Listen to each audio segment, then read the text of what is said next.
नमस्कार, जय सियाराम। एक महेश मानी सुने जाओ। ये हमार ननद छे परमिला।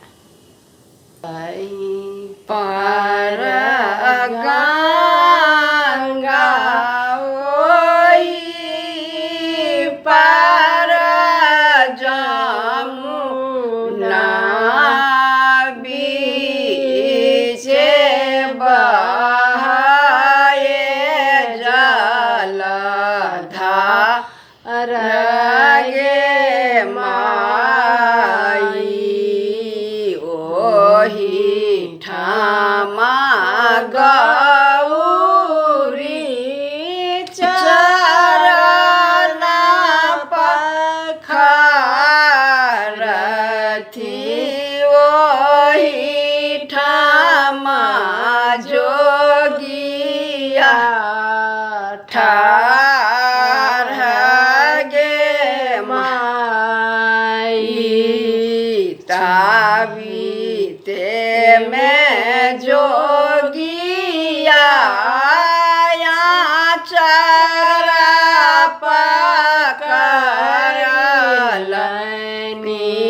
ताबीते में जोगिया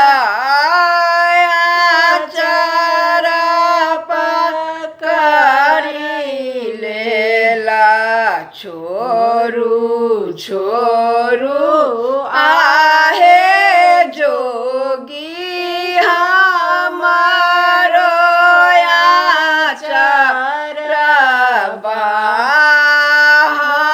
माछी का बारी कुमारी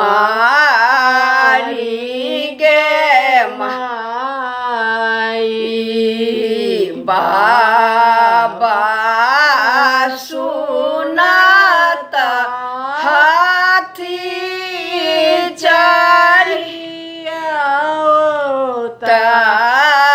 भैया छुरी फाना लगे माई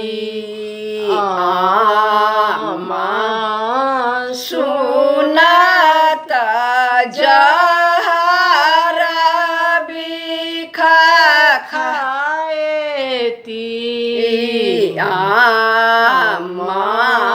सुनत जहर बिखा खाएती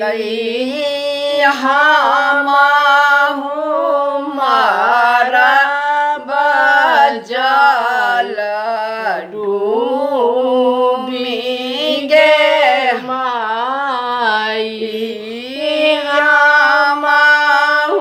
हमारा बजल डूबी गे माई। नमस्कार, जय सियाराम। सुने जाओ।